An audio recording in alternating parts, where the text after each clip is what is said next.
Salut les amis, ravi de vous retrouver. 14h, 17h30, on est ensemble, vous le savez, tous les jours, ici, dans la loge de Cap-sur-le-Hof, depuis le centre commercial Cap-Sud, pour des émissions qui seront diffusées ensuite sur Énorme TV, la TNT, également déposées sur YouTube, la chaîne Festival.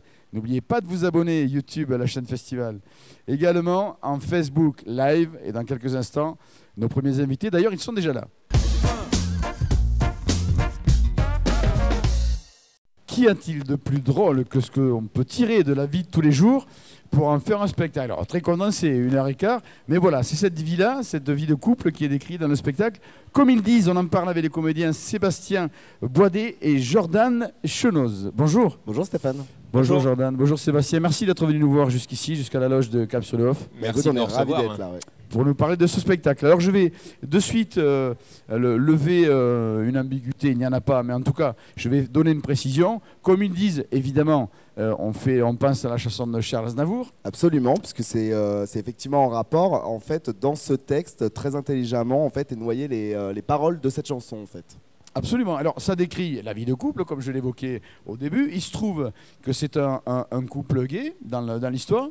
Oui. Mais peu importe, c'est un couple avant tout. Les histoires sont les mêmes pour tout le monde. Exactement. En fait, le but de cette pièce, c'est aussi de montrer finalement que l'on soit un couple homo ou un couple hétéro, finalement, on a exactement les mêmes emmerdes dans la vie, les mêmes engueulades, la même vie, en fait, tout simplement. Et du coup, c'est un très bel hymne à la tolérance. Tout simplement. C'est un joli message, effectivement. Aujourd'hui, hétéro, pas hétéro, on s'en fout, c'est pareil.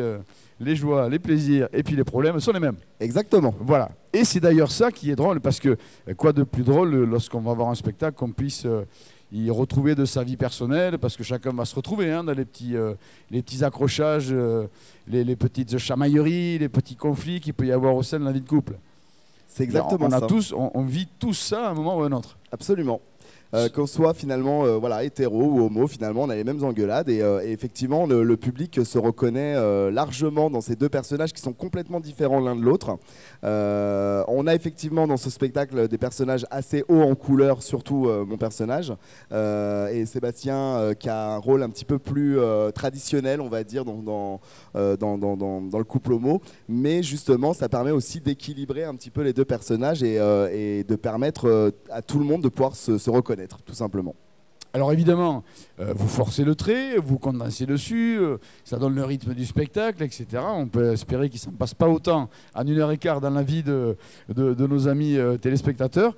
Mais cela étant, c'est ce qui fait que c'est drôle, c'est cet angle. Et ce qui est important de préciser aussi, c'est que c'est un couple qui s'aime, tout va bien toujours. Mais c'est un couple qui s'aime avant tout. Après, effectivement, on va les voir se séparer, se réconcilier, se remettre ensemble, et on les suit sur toute une année en fait dans leur quotidien, avec des situations de la vie de tous les jours et avec les petits tracas de cette vie, et du coup c'est assez drôle. Et puis effectivement il y a certains clichés effectivement qui sont mis en avant. C'est une manière aussi de rendre cette pièce aussi drôle, mais il y a aussi des moments très touchants parce qu'on a une mise en scène d'Elsa Pontonnier qui a fait une mise en scène extraordinaire autour de ce spectacle, puisqu'elle a réussi en fait à rassembler ces deux personnages et en faire une comédie romantique très drôle.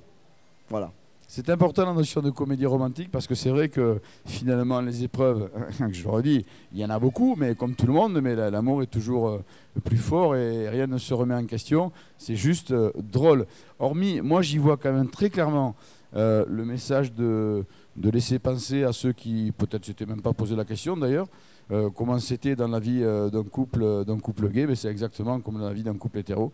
Je crois que voilà, hormis qu'on vient beaucoup rire, s'il y a un message il y a à avoir dans ce spectacle, c'est celui-là.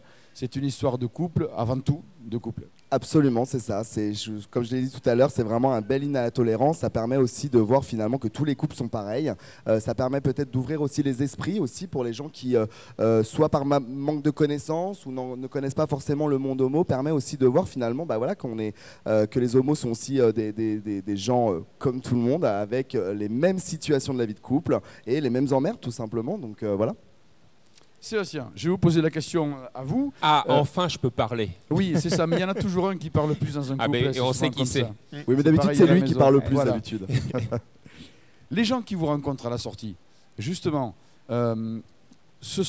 on le disait, c'est pas du tout un spectacle communautaire. Vous avez malgré tout des couples de même sexe qui viennent voir le spectacle parce que c'est une histoire de couple de même sexe dans le spectacle, ou vraiment non. C'est un public absolument familial. Dans tous les cas, il est familial. Mais je veux dire, cet aspect... Mais il y a même un public familial. Enfin, c'est-à-dire qu'il y a finalement, il n'y a pas une majorité d'homosexuels qui viennent nous voir. Non, c'est même plutôt des couples hétéros, voire des familles. Je trouve ça bien du coup parce qu'il y a des enfants qui ont 10, 12, 15 ans qui abordent l'adolescence. Et comme il y a effectivement un message de tolérance, eh ben, ça ouvre un petit peu l'esprit à ça. Et je trouve ça très très bien quand les familles emmènent les enfants nous voir, quoi. Alors il y a quelques gros mots, hein, mais il y a des choses à expliquer à la sortie aux enfants des fois, non? Oui, mais ils sont pas si choqués que ça finalement. Hein. Alors justement, ils reconnaissent papa, maman. L'accessibilité par rapport aux enfants, vous le considérez à quel âge pour adhérer à la pièce, au texte? 8 ans, 10 ans, 12 ans? Après, je pense que c'est surtout une question d'éducation aussi avec les enfants. Est-ce que finalement il y a un âge réellement pour parler d'homosexualité? Ah non, je ne parlais pas du tout de ça. On peut parler à tous les âges. De mon point de vue, je pense que je suis sûr que tout le monde passe pareil. C'est juste pour comprendre le texte, y adhérer. Je pense que c'est à partir de 10 ans. Voilà, à partir de 10 ans. Entre 10-12 ans, c'est le... Voilà, en dessous, ils vont rigoler, mais pour d'autres raisons, quoi. Donc, voilà, il y a une double lecture. Je pense qu'on a deux personnages joués en couleur, donc effectivement c'est très drôle. Donc les enfants vont essentiellement voir les couleurs et le jeu des comédiens qui peut être drôle, le côté un peu clownesque à certains moments. Par contre, pour les adultes, voilà, ça va vraiment être dans le texte et c'est vrai que des fois on a des enfants qui sortent et qui se posent certaines petites questions et qui du coup en profitent pour en parler avec les parents. Et je pense que c'est aussi une manière de parler aussi de ça. Donc moi je trouve ça très intéressant que les enfants viennent aussi à partir effectivement de 10-12 ans, c'est l'âge où on peut effectivement commencer à parler des différences et puis pour l'entrée au collège aussi, ça permet aussi d'avoir une vision des différences que l'on peut avoir dans la vie et puis ça permet aussi de pouvoir donner un petit peu de la tolérance à son enfant, donc je trouve ça plutôt très bien. Alors, je reviens sur le spectacle. Ce sont ces chamailleries, ces tracas du quotidien, en condensé, bien sûr, avec ce rythme effréné que vous avez dans cette magnifique comédie. Mais l'angle sur lequel vous les prenez, ces chamailleries, ça fait de la comédie. Peut-être ça peut aider les uns les autres à gérer leurs petits conflits internes, parce que finalement, tout s'arrange toujours. Moi, je pense que c'est une manière aussi de relativiser sur son propre couple et se dire que finalement, les emmerdes qu'on a dans la vie, en fait, sont identiques aux autres, aux gens qui sont chez eux. Donc oui. Après, si on est célibataire, ça va peut-être leur convaincre de le rester. Je sais pas. Après, il faut voir la pièce. Ça peut calmer? Non, parce que les sentiments, la tendresse, l'affection sont là, bien sûr. L'amour est plus fort que tout, on le sait. Absolument. Après la tracasserie de la vie, ça se gère. Et puis, ça peut être drôle. Mais c'est très drôle. C'est très drôle. D'ailleurs. Très drôle. Mais c'est marrant de voir aussi comment les gens sont touchés, parce qu'on a souvent des réactions, au-delà des rires, forcément, parce que c'est une comédie, ils sont vraiment à suivre l'histoire, puisqu'on s'éloigne, se rapproche, s'éloigne, etc. Et quand on se retrouve à la fin, on sent qu'il y a beaucoup aussi de tendresse, et le public le partage avec nous, quoi. Ouais, ils sont vraiment avec nous pendant 1 heure en fait avec ce couple et voilà, et en fait ils sont en haleine parce qu'effectivement il y a des moments de forte engueulade où on va peut-être se séparer et en fait les gens sont assez ils sont avec nous, quoi, ils sont pris dans l'histoire et au moment où on se retrouve à la fin, en fait ils sont super contents, donc voilà, on a des super retours. Je suis sûr que vous allez vous retrouver dans ce spectacle-là. En tout cas, vous allez surtout beaucoup, beaucoup rire. C'est une comédie. Ça s'appelle Comme ils disent, avec Sébastien Boisdet et Jordan Chenoz. Et c'est au Paradise oui, pardon, je vous coupe, mais il faut penser à réserver parce que on a beaucoup de monde, quoi. Et victime de succès. Alors, tentez de réserver un petit jour avant. Vous êtes tous les jours au Paradise République à 16h40 jusqu'à dimanche prochain? Tout à fait, on va tous les jours avec juste une relâche le jeudi. Voilà. Juste relâche le jeudi. Voilà. Paradise République, 16h40, ça s'appelle Comme ils disent. Allez-y, pensez à réserver, c'est un succès de ce festival 2019. Merci. Bon festival. À bientôt.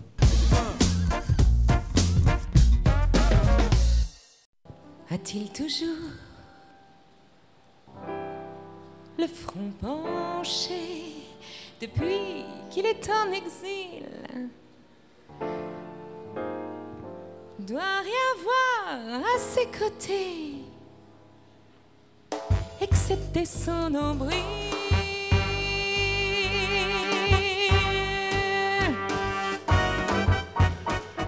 A-t-il toujours le front penché depuis qu'il est en exil? Doit rien voir à ses côtés, excepté son nombril. D'après vous, qui a dit ça? Et sa maman, son papa, pas du tout, ça n'a pas l'air. Mais c'est Monsieur Charles Baudelaire, on y croit pas. Il a vraiment un genre d'esprit que les gens ont ici-bas, surtout quand ils n'en ont pas. D'après vous, qui a dit ça? Et sa maman, son papa, pas du tout, c'est plus pervers. Ça vient de Monsieur Flaubert et de son passé chrétien. Il garde une dévotion sincère, mais pour lui, c'est du Saint-Frusquin, puisqu'il se prend pour Dieu le Père. D'après vous, qui a dit ça? Et sa maman, son papa, pas du tout, c'est pas banal. Ça vient de Monsieur Stendhal. Paraît qu'à la 9e fois, avec une dame bien précoce, de stupeur, elle s'écria: oh mon Dieu, est-ce un os?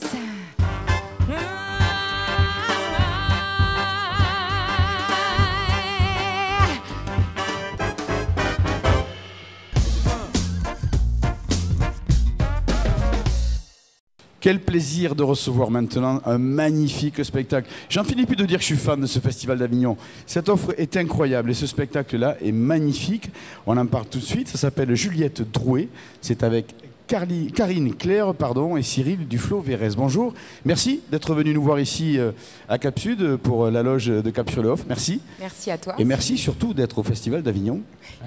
Quelle bonne idée. Quelle bonne idée, avec un spectacle absolument magnifique. On va le décortiquer un peu en détail, mais malgré tout, pour l'histoire, vous racontez l'amour passionnel, fusionnel, intense, intemporel entre Victor Hugo et sa maîtresse.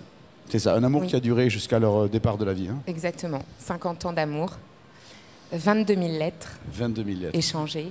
Et c'est grâce à ces 22 000 lettres qu'on a pu reconstituer un spectacle vivant, avec un véritable échange entre Juliette et Victor. D'une richesse incroyable quand on sait que c'est sa maîtresse qui a inspiré ou contribué à l'écriture des Misérables, par exemple, qui est l'œuvre majeure de Victor Hugo, bien sûr. Complètement, c'est tout à fait ça. Elle a été son nègre même pour les Misérables, elle a été sa muse, son inspiratrice, mais surtout une grande résistante politique, puisqu'elle a organisé toute la fuite de Victor Hugo, sa tête était mise à prix qui était exilé, oui. Par Napoléon, et donc elle a organisé tout le voyage en exil pour lui, et elle l'a servi en victime consentante jusqu'à sa mort. En plus d'être sa muse, son amour intemporel, c'était aussi son ange gardien. Exactement. C'est une histoire absolument incroyable. Alors, vous, c'est une histoire que vous racontez. Il y a une part de l'histoire qui est constituée de la juxtaposition des lettres, oui. De ces fameuses 22 000 lettres. Elles n'y sont pas toutes, heureusement. Il a fallu une vie, quand même. Ça paraît incroyable, d'ailleurs, 22 000 lettres, même en un demi-siècle, ça paraît incroyable. Et donc, il y a la lecture de ces lettres, il y a la partie écrite du spectacle qui les met en liaison et qui nous fait transporte au fil de l'histoire. Vous chantez, bien sûr, la part de chanson, c'est 50% du spectacle à peu près. Tout à fait, et ça. Quand on aura entendu, alors merci d'ailleurs pour le petit extrait, parce qu'on n'est pas dans les conditions sonores et lumières d'un théâtre, mais c'est très généreux d'autre part. C'est très bien. Et d'aucuns pourra constater à quel point votre voix est magnifique et touchante et sert si bien les mots et les lettres. Vous êtes accompagné par Cyril au piano. Pour la petite histoire, je ne peux pas m'empêcher de le dire, vous êtes le pianiste de Mireille Mathieu depuis très très longtemps. Depuis 10 ans. Depuis 10 ans, qui sera en concert d'ailleurs bientôt ici. Oui, hein. oui, à la fin du mois, oui. Tout à fait. Voilà. Et là, donc, ça change. On est dans un théâtre du Festival d'Avignon, au Cinévox, à 20h45. Vous serez bientôt sur une scène immense avec une grosse formation de musiciens et une artiste incroyable aussi. Mais je suis convaincu qu'elle aime beaucoup ce spectacle, qui a séduit beaucoup de gens de métier, notamment Michel Drucker. Hein, oui, tout à fait. Ouais. Qui vous a fait un sujet magnifique. Voilà, un beau cadeau, vraiment, une belle reconnaissance. On a commencé en septembre de l'année dernière. Et ça a été de prolongation en prolongation, presque un peu magique, avec les petits anges au-dessus de ce spectacle. Comme si Victor était un peu là, mais je vais vous dire, Victor est là. Hein. Vous savez, la petite anecdote, puisque ça nous poursuit à Avignon, c'est qu'on ne trouve pas de place en voiture à se garer. Par contre, nous avons la même place depuis le début, rue Victor Hugo. Incroyable. Voilà. Donc j'ai pris en photo à chaque fois pour qu'on me croie, parce qu'on pense que je perds la tête, mais il est là, il est présent, et on a été parachutés comme ça à Avignon un peu au dernier moment, Donc on est très très heureux de pouvoir faire l'expérience. Parachuté au dernier moment, non, vous avez été invité, kidnappé par Robert Morel, qui est un grand monsieur de la production du spectacle et qui s'occupe du Cinévox pendant le festival et qui tenait à vous avoir dans une de ces salles à tout prix. Effectivement, je connais l'histoire, c'est un peu du kidnapping de dernière minute. C'est ça. Mais quelle bonne idée, parce que le spectacle est somptueux. C'est toujours intéressant de connaître ce pan de la vie, cet angle-là de Victor Hugo, voilà, vu sur le côté privé, ça permet de connaître c'est les ragots, un petit mieux l'homme. C'est ça, Bien c'est les sûr. ragots et les détails. En fait, elle nous offre une place de choix à travers ces lettres. On est comme une petite souris dans l'ombre du géant et on s'aperçoit que Victor Hugo, c'est un homme qui aime les femmes, qui aime un peu trop les femmes. Et Juliette va dénoncer avec amour, et avec bienveillance, mais elle va dénoncer cette espèce de maladie qu'il a pour les femmes. Mais encore une fois, elle l'aime jusqu'au bout. Et d'ailleurs, ce que je dis, je lui fais dire à la fin, c'est une de ses dernières lettres d'ailleurs, je suis heureuse et fière de te signer mon certificat de vie par ce seul mot, je t'aime. Et ce sont ces derniers mots. Alors, je veux juste quand même parce qu'il y a des choses dans le casting un petit peu surprenantes. On a Monsieur Bernard Schmitt à la mise en scène. Qui s'occupait de Johnny Hallyday. Voilà. Incroyable. Voilà, on est dans un autre univers quand même, hein, notre monde. Hein. On a donc le metteur en scène de Johnny avec nous, qui s'est régalé à faire de l'intimiste et qui a été pour nous un vrai... un directeur artistique merveilleux. On a Jacques Roverolis aux lumières. Donc ce sont les deux mousquetaires de Johnny, donc ils sont avec nous sur ce petit spectacle musical. Et puis Thierry Sforza, qui est l'auteur et co-auteur avec qui on a écrit les chansons et les textes. Thierry Sforza, qui est à l'origine d'un beau spectacle aussi qui a eu lieu il y a quelques années, Mon Alter Hugo, avec Gérard Berlinière. Peut-être que ça te parle. Voilà. Et je crois que j'ai oublié personne. C'est ce qu'on appelle une Dream Team, ça. Une Dream Team. Exactement. Tout ça au service d'une équipe incroyable. Voilà. Et tout ça au service d'une vraie révélation. Tu ne vas pas le dire, moi je vais le dire pour toi, qui est une artiste unique, puisqu'elle est aussi bien capable d'exceller dans le théâtre que dans le chant. Karine compose, elle écrit également. Et on est vraiment là dans l'héritage de la grande chanson française de haut niveau. Et c'est pour ça qu'on a glisser aussi des orchestrations symphoniques derrière, qui sont à la hauteur du talent exceptionnel de Karine. Vous parlez à un convaincu, tout est exceptionnel, tout est séduisant dans la palette de talent de Karine et dans votre accompagnement aussi. Le spectacle, lui, est fabuleux. Pour moi, comme beaucoup de gens du métier, c'est un spectacle qui mériterait un Molière. Donc, je le dis vraiment parce que je le pense, c'est fabuleux. Je voudrais juste pour un petit peu informer les téléspectateurs, je ne voudrais pas qu'ils s'imaginent qu'il faille être absolument fan de Victor Hugo pour apprécier ce spectacle. Oui. D'abord, c'est pas Victor Hugo qui est gris, non, hein, puisque c'est Juliette. Voilà, c'est Juliette. Et puis non, c'est un très beau spectacle.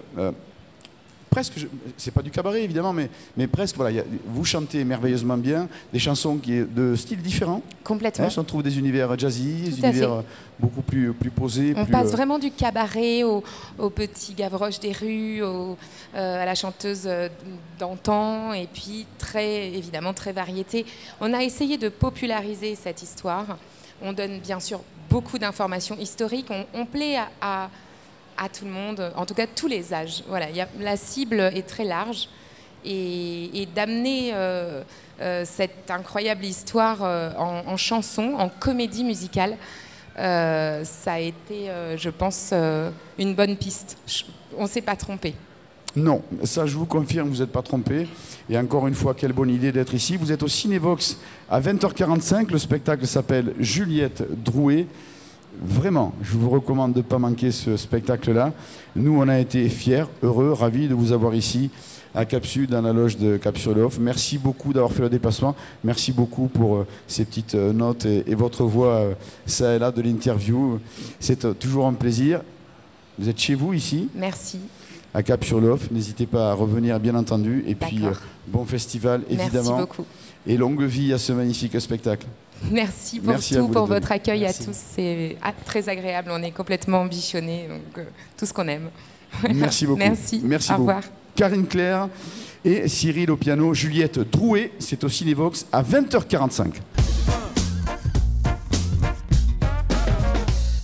Je vous amène maintenant faire un petit tour du côté du Théâtre des Corsins. À 22h25, c'est l'heure du cabaret, 22h25. Et ça tombe bien, puisqu'on reçoit le spectacle Cabaret ta mère.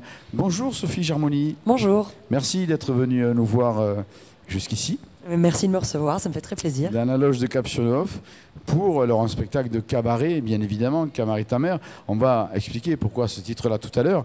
Mais d'abord, il est important de dire que c'est un vrai spectacle de cabaret avec tous les arts qu'on peut imaginer présents au cabaret et donc dans le spectacle.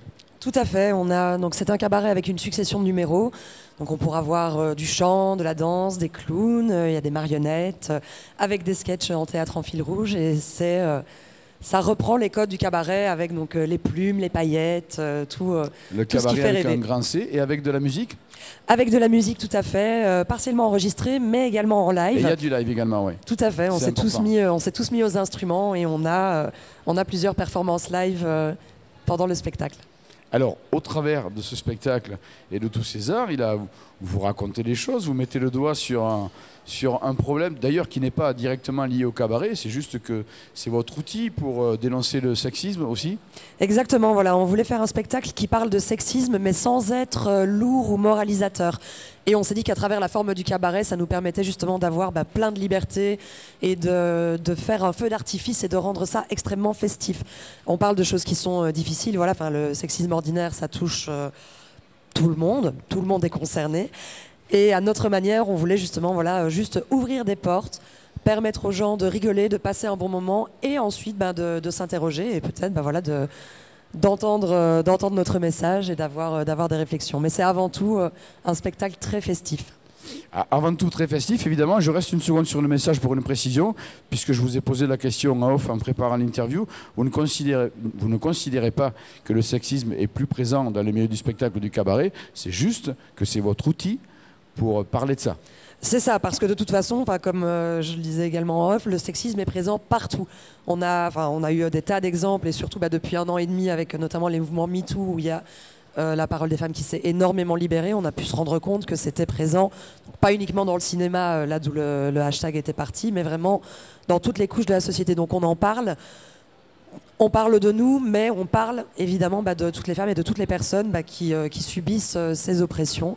Et donc, effectivement, le cabaret est juste un moyen, un prétexte de pouvoir atteindre le public sur ce thème-là. Alors, sur ce message, une dernière fois, après on sort du message, mais dans le sexisme, il y a sexy. Dans le cabaret, il y a un côté sexy aussi. Il y a les jolies tenues, tout à fait. Un petit peu légères. On a justement ce côté, pardon, finis ta question. Et puis comme quoi, utiliser la grâce et la beauté d'une femme n'est pas directement lié à un esprit sexiste. Au contraire, une femme épanouie, une femme qui peut aussi... pas du tout, justement, parce que c'est... Voilà, on a le droit d'être beau. Et puis je souligne également que c'est la grâce et la beauté, mais des hommes qui sont également sur le plateau, parce qu'on est 4 hommes et 4 femmes. C'était très important aussi pour nous d'avoir cette parité sur le plateau. C'est la parité totale. Oui. Exactement, oui. D'ailleurs, sur notre affiche, je ne sais pas si on peut la montrer à la caméra ou la zoomer, voilà, on a un escargot. Et les gens se demandent souvent pourquoi, mais tout simplement parce que comme l'escargot est hermaphrodite, c'était notre manière à nous de symboliser justement cette parité sur le plateau. Donc certes, on a ce côté un peu sexy du cabaret, mais comme je le dis, aussi bien les femmes que les hommes sont très beaux sur notre plateau. Mais c'est pas un mal du tout de célébrer sa propre beauté ou sa propre grâce, parce que on a juste le droit d'être bien dans son corps, bien dans sa peau, peu importe comment on est. Voilà, tout le monde a le droit d'être fabuleux. Alors, fermons la parenthèse du message. C'est agréable d'avoir un spectacle avec un petit peu de fond, avec un fil conducteur, et puis comme ça, un petit message de délivrer, bien entendu. Cela étant, c'est avant tout un joli spectacle de cabaret, où les gens découvrent des disciplines, savourent des disciplines diverses et variées. Et puis voilà, c'est musical, c'est pailleté, c'est gai, c'est coloré, c'est drôle aussi. Tout à fait, c'est très drôle. En fait, les gens, ça rigole pendant 1h15, donc c'est un excellent moment. C'est participatif aussi, alors que le public n'ait pas peur. On ne commence pas à les isoler sur scène, non pas du tout, mais voilà, les gens peuvent parfois répondre à des questions, c'est assez interactif et donc tout se passe dans une ambiance très bon enfant. un plaisir, un bon moment de spectacle, de vrai spectacle. C'est un vrai beau spectacle, le cabaret, hein, je le redis, de la musique, des costumes, des paillettes, des disciplines, des performances aussi, de magie, de l'acrobatie. De magie, de clown, un peu d'acrobatie, oui. Enfin, voilà, on a vraiment essayé d'être multi, je ne trouve plus mon mot, mais voilà, multitalenté, ça ne se dit absolument pas. Multitalent, voilà, pluridisciplinaire, on va dire. Pluridisciplinaire, merci, c'était le mot que je cherchais. C'est au Théâtre des Corsins, c'est à 22h25, ça s'appelle Cabaret ta mère. Nous, on aime le cabaret. Il est présent au Festival d'Avignon, et c'est tant mieux. Et c'est au Théâtre des Corsins, et c'est à 22h25, et c'est avec Sophie et tous ses amis, 8 sur scène, avec de la musique, etc. Vous allez prendre un vrai moment de plaisir. Théâtre des Corsins, 22h25, Cabaret ta mère. Merci, bon festival. Beaucoup. Merci, bon festival. À bientôt. Il est question de femmes dans le spectacle qu'on accueille maintenant. Et d'ailleurs, son titre, c'est Femmes. J'en parle avec Anaï et Nesli. Bonjour. Nesli et Anaï, bonjour. Merci d'être venus nous voir ici à Cap-sur-le-Hoff, dans la loge, pour nous parler de ce spectacle que vous faites. Alors, un spectacle où vous parlez de femmes. C'est bien ça? Oui, exactement. Alors, je vous laisse un petit peu explorer la déambulation de ce spectacle-là. Je dis déambulation parce que, alors, il y a une architecture assez inédite. Vous avez une partie, un spectacle, et puis il y a une partie de déambulation.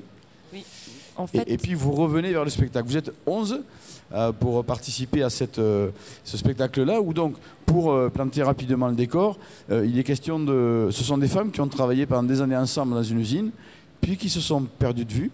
Et elles se retrouvent quelques années plus tard, à un âge déjà plutôt très adulte, et elles parlent de leur parcours avec des histoires différentes qui montrent le parcours, qui donnent le témoignage de femmes donc, qui ont eu des trajets différents. Est-ce que j'ai bien résumé? Oui, c'est tout à fait ça. Alors, que peut-on dire de ces femmes-là? Puisque, que se passe-t-il lorsqu'on a travaillé ensemble? On est devenus amis, donc suffisamment pour se confier. Et puis ensuite, il y a une séparation de quelques années. Elles se retrouvent et on s'aperçoit que des femmes qui avaient au départ des conditions équivalentes, ou ce sont des femmes très différentes au départ? Alors, vous parlez des personnages ou des comédiennes? Non, des femmes dans l'histoire. Alors, les personnages, oui, elles travaillaient toutes dans une usine. Ça, c'est leur point commun. Voilà. Et après, est-ce qu'elles étaient de milieux plus bourgeois, des grosses familles? Alors ça, c'est pas précisé dans le spectacle. D'accord. Donc, elles ont ce parcours où elles travaillent ensemble, elles se perdent de vue, et elles ont toutes mené une vie différente. Il y en a qui ont eu des enfants, d'autres pas. Il y en a qui ont eu des grosses difficultés, d'autres des difficultés, d'autres pas de difficultés. On retrouve ces parcours de femmes. Et puis surtout, on découvre que même au sein de l'usine, toutes ces femmes qui pensaient se connaître ignoraient des petites histoires personnelles qui se passaient dans l'usine, en dehors de l'usine, et qui faisaient qu'elles étaient obligées d'être là à ce moment-là. Alors c'est un témoignage, je vous ai posé la question, je vous ai demandé est-ce que c'est un spectacle qui dénonçait? Non, mais malgré tout, qui met le doigt sur certains dysfonctionnements, certaines parties de parcours regrettables. En fait, tout le spectacle, c'est un projet qui dure depuis 3 ans. On est artiste associé du centre Espace Pluriel Rocade Barbière. Donc on travaille essentiellement avec les habitantes du quartier, certaines personnes qui viennent aussi de la Ceinture Verte et du centre-ville. Et l'idée, c'était vraiment de mixer plusieurs origines, plusieurs cultures. À la base, c'était aussi ouvert aux hommes, mais il n'y a que des femmes qui ont répondu présentes aux ateliers. Mais les hommes sont les bienvenus dans le public maintenant. Ah mais bien sûr, oui. Oui. En plus, elles ont vraiment eu la finesse de créer un texte, parce que c'est elles qui l'ont écrit, qui ne soit pas exclusivement destiné aux femmes. C'est forcément des parcours de femmes, mais il y a l'évocation des hommes, il y a l'évocation de sujets qui touchent tout le monde, et d'ailleurs, les spectateurs le disent. Ils disent, mais en fait, tout le monde pourrait prendre de la graine de ce qui est dit, parce que c'est pas seulement des parcours de femmes. C'est des parcours d'humains. C'est des parcours de vie. Et parler, témoigner, c'est aussi mettre en garde ceux qui arrivent dans leur jeune vie maintenant sur ce qui peut se passer de désagréable ou pas d'ailleurs. Mais en tout cas, les témoignages apportent l'expérience. Et aussi, les différentes scènes qui se jouent dans le spectacle refont ressortir la question de la place de la femme dans la société, la place de la femme dans le monde du travail et la place de l'être humain quand l'usine ferme il leur faut retrouver un statut social qu'il leur faut reconstruire. Et donc, ça met en scène tout ça, ça met en jeu tout ça, avec un humour, une légèreté et beaucoup d'émotions aussi. J'allais y venir sur l'humour, parce que c'est vrai que les sujets ont l'air un peu graves, comme ça, un peu lourds. D'abord, les parcours de vie ne sont pas forcément tous des drames. Il y a des parcours de vie qui sont certes avec des erreurs, ou en tout cas des choses qui ont été subies, mais il y a des parcours de vie qui sont moins dramatiques que ça. Et puis on s'amuse beaucoup dans le spectacle. Les comédiennes elles-mêmes s'amusent, et du coup le public aussi, puisque, pas forcément sans le vouloir d'ailleurs, il y a certains points de vue qui arrivent comme ça, par côté, et puis qui deviennent des effets comiques, en fait. Absolument, et puis c'était vraiment une volonté, parce que j'ai travaillé avec Lucia Carbone. C'est elle qui a été à l'initiative de tout ce projet d'émancipation de la personne par les arts. Et elle m'a embarqué dedans avec un autre qui s'appelle Yvon Bayer. Et vraiment la volonté qui a été commune avec les filles quand on a construit le spectacle en 4 jours, il faut le dire. Il y a eu 1 an de débat sur la question de la femme. Mais en 4 jours, elles ont écrit leur texte et on a écrit le spectacle. Et ce qui était important pour tout le monde, nous y compris en mise en scène, c'était de ne pas rester, vu que les sujets étaient importants, sérieux d'une certaine manière, et on a beaucoup travaillé sur le rêve secret en tant que comédienne. Anaï est une des comédiennes du spectacle. Quel est ton rêve secret? Qu'est-ce que tu voudrais dire au public? Mais à partir de là, on ne pouvait pas rester que sur du sérieux. Donc on a tous été très attentifs qu'à un moment donné, paf, quelque chose se passe et nous sorte d'une émotion triste ou vraiment forte. Voilà. Et ça se passe au centre socio-culturel de La Barrière. C'est à la Barbière, pardon, au centre socio-culturel de au complexe plutôt on dit, non? Complexe socio-culturel de La Barbière. C'est à 15h30, ça s'appelle Femmes. Ce sont des témoignages de points de vue, des parcours. Interactif aussi, très interactif le spectacle. Vous échangez avec le public. Oui, il y a une partie déambulatoire qui dure 15 minutes. Et ensuite, on rentre dans la salle du complexe. Et là, on a le droit à 30 minutes de spectacle sur scène. À la fin duquel, il y a un échange, effectivement, avec les spectateurs qui ont assisté. Des témoignages, des histoires, des parcours de vie qui sont racontés. Et puis voilà, c'est gai. Il y a de la comédie dans tout ça aussi, parce que la vie, ça reste une jolie histoire malgré tout, même si parfois c'est plus compliqué. En tout cas, c'est un moment de partage. Allez suivre les témoignages de ces femmes-là. Je vous répète, c'est 11, 8 sur scène, puis 11 en tout entre les deux parties du spectacle. C'est au complexe socio-culturel de La Barbière. C'est à 15h30 et ça s'appelle Femmes. Et nous vous disons merci, nous souhaitons un bon festival. Merci. Merci à vous.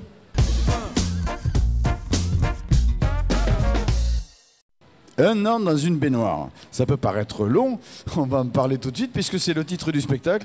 Mais en attendant, on les a juste 10 minutes sur un plateau. Merci, on est ravis de vous accueillir, pardon pour la plaisanterie. Aurore Pignoc et Gaëlle Almeras, bonjour, merci d'être venus nous voir ici, dans la loge de Cap-sur-Lof. Depuis Cap Sud pour nous parler de ce spectacle, Un an dans une baignoire. Alors un spectacle où vous êtes deux, vous êtes les deux comédiens du spectacle. Vous êtes 2 et pourtant il y a 2 chanteuses, 2 musiciennes et 2 comédiennes. Pour moi ça fait 6. C'est ça, c'est vrai qu'on a des formations qui sont très polyvalentes. On a étudié la comédie, on a étudié la musique classique, on a étudié le chant. Et en fait on réunit un petit peu tout ça sur scène dans notre spectacle où justement on raconte une année assez intense. On a fait une école de comédie musicale. Et c'est cette année-là de notre vie qu'on vous raconte dans ce spectacle. Alors c'est vrai que vous maîtrisez plusieurs disciplines de la comédie, de la scène, on va dire, puisqu'il y a la musique, etc. Vous êtes originaire, vous dites si je me trompe de comédienne, hein, mais vous êtes originaire de la campagne normande. C'est ça. C'est ça, et vous des Cévennes. C'est ça. Et vous avez un rêve, c'est de devenir star. Donc vous apprenez les arts de la scène, voilà, la comédie, la musique, on vient de l'évoquer un instant, et tout est bon pour devenir star. Exactement. On est allé à Paris pour réaliser ce rêve. Et on raconte nos péripéties parisiennes. Exactement. On est parti quand on avait 17 ans. Et donc elle de Normandie et moi des Cévennes. Et on s'est rencontrés à Paris pour faire une école de comédie musicale. On a décidé de faire de la colocation. Et quelques années après, on a décidé de faire un spectacle sur cette année de colocation à Paris. Et là aussi, évidemment, c'est l'angle humoristique parce que c'est tous les travers comiques de ce parcours que vous mettez en avant, que ce soit la colocation ou la recherche de l'accessibilité aux disciplines pour avoir le talent que vous avez, mais surtout devenir star, devenir célèbre et connu. Ce rêve très modeste d'être des stars. Et effectivement, nous on pensait qu'en allant sur Paris, c'était gagné d'avance, mais c'est pas forcément le cas. C'est pas forcément le cas. Et en parlant de personnalité, vous êtes mis en scène par Kevin Levy, oui. qu'on connaît bien ici parce qu'il était venu présenter son duo Kevin et Tom. Et d'ailleurs, je crois qu'ils font quelques dates exceptionnelles à Avignon. Hein. Alors, c'était prévu, mais il y a eu malheureusement un petit imprévu, donc ils ne vont pas pouvoir venir, mais ils continuent, ils font une petite tournée l'année prochaine, et là, ils sont sur Paris. On espère les revoir effectivement à Avignon l'année prochaine, oui. Kevin et Tom. En attendant, Kevin va venir vous voir, je crois, oui, sur quelques dates. Il ne va pas tarder à arriver. Normalement. Vous le saluerez de notre part, il connaît bien l'émission. Et puis, et donc, Un an dans une baignoire. Alors, pourquoi le titre Un an dans une baignoire? Parce que la colocation, c'était vraiment si petit que ça? C'est pas exactement ça. Voilà, c'est le gros point qui intrigue les gens et c'est le gros point qu'on ne révèle pas, le pourquoi de la baignoire, ce qui permet aux gens de venir savoir eux-mêmes pourquoi la baignoire. Voilà. On est nuls en suspense, alors au moins laissez celui-là. D'accord, donc on va garder le suspense et aller voir le spectacle pour comprendre pourquoi le titre. Ce qu'on a compris, c'est qu'évidemment vous êtes deux personnes talentueuses, fraîches, pleines d'envie, pleines d'espoir, et puis déjà vous avez la réussite d'être là au Festival d'Avignon, au Théâtre Beau, un joli théâtre qu'on connaît bien ici dans le Novotel. Vous saluerez Sophie et Dan de notre part aussi. Et puis voilà, puis c'est une vraie comédie fraîche et divertissante avant tout. Ah oui, totalement. Plein d'émotions. On vous raconte cette année, donc il y a eu des passages très drôles, très comiques, surtout très comiques, mais on a vécu aussi des choses compliquées. Donc forcément, ça fait partie de cette année et on tient à les raconter aussi. Donc, ça ne va pas décourager les artistes en herbe de tenter un parcours identique au vôtre, hein? Non, ça fait pas peur quand même. Non, ça fait pas peur. On raconte juste notre expérience. Après, chaque personnalité est différente, chaque personne sont différentes. C'est juste que, oui, c'est vraiment une histoire qu'on veut raconter, qu'on tient à raconter, en fait, tout simplement. Et puis, pour l'instant, tout le monde aime vraiment entendre cette histoire. Donc, sachant que c'est très personnel, nous, ça nous rend encore plus heureuses. Ouais, puis voilà, il y a du chant, il y a de la musique, des instruments sur scène, du violon, je crois, et l'autre instrument, c'est... Et du piano. Et du piano, violon et piano, voilà. Et puis, il y a deux délicieuses comédiennes pour cette comédie, je le rappelle, Un an dans une baignoire. C'est au Théâtre Beau à 15h. Vous êtes jusqu'à la fin, jusqu'au dimanche prochain? Jusqu'à la fin, mais juste pas lundi prochain. Jusqu'au 28 et relâche les lundis. Voilà. Aurore et Gaël, retrouvez-les dans Un an dans une baignoire au Théâtre Beau à 15h tous les jours, sauf le lundi. Merci mesdemoiselles, nous souhaitons un très très bon festival. Merci beaucoup. Merci.